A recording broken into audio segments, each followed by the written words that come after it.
Police in Zimbabwe's capital on Monday fired tear gas, water cannons and warning shots during riots by minibus drivers and others protesting alleged police harassment. The violence, in which 30 people were arrested, came amid a surge in protests in recent weeks because of increasing economic hardship and alleged mismanagement by the government of President Robert Mugabe. An Associated Press journalist saw protesters severely beat two police officers with sticks, then take their uniforms and helmets and wear them.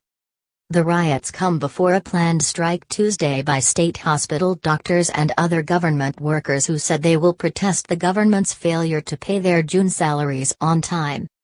The protesters blocked roads leading into the center of Harare, forcing many people to walk up to 6 miles, 10 kilometers, to get to work. Rioters threw stones at police and vehicles, and some children on their way to school were caught up in the chaos. Outnumbered police later sought to negotiate with the crowds after failing to disperse thousands of protesters, who were concentrated in Harare's eastern suburbs. Many rioters were young men who can't find regular employment and make a living off drivers by charging a small fee to load passengers into minibuses. Some police were seen firing live ammunition into the air to ward off the crowds. They also brought in police dogs. The drivers' grievances stem from anger over numerous roadblocks that police sometimes set up in city streets, which drivers allege are to demand bribes. Police said they had reduced the number of roadblocks after complaints from parliamentarians, tourism operators and others. 30 people were arrested for inciting the protests, police spokeswoman Charity Trambi said.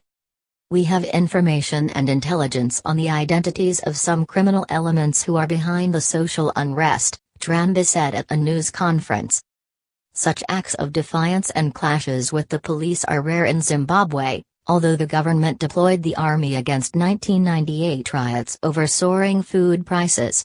Mugabe, 92, has ruled the southern African country since independence from white minority rule in 1980, scoffing at frequent allegations of human rights violations. Frustrations over rapidly deteriorating economic conditions in Zimbabwe, compounded by dissatisfaction over alleged government corruption and incompetence, have resulted in near-daily protests in recent weeks. On Friday, protesters burned a warehouse at Beitbridge, a busy border post between Zimbabwe and South Africa, over a Zimbabwean decision to ban a wide range of imports. 17 people appeared in court on Sunday over the Beitbridge protests and were charged with public violence. Finance Minister Patrick Shinamasa has been pleading with Western countries to unlock financing for Zimbabwe in the form of loans that were halted close to 2 decades ago. The financing dried up due to failure to repay debts as well as international sanctions imposed because of concerns over democratic rights. Some recent political protests have been notable for their brazenness. Police said they are looking for Lumumba William Madamange, a former ruling party activist who used an obscenity to denigrate Mugabe while launching his own political party last week. People have often been sent to jail for such conduct in Zimbabwe. Last month, video footage showed an anti-government protester shouting in the lobby of an upscale hotel in Harare and haranguing police until they move in and drag him away. The video shows a protest by activists angry at Vice President Felix Limpopo's alleged 18-month stay in a $400 a night hotel suite in the capital, Harare. Activist Stens Vorwadzo was charged with threats to commit malicious damage to property and was freed on $200 bail.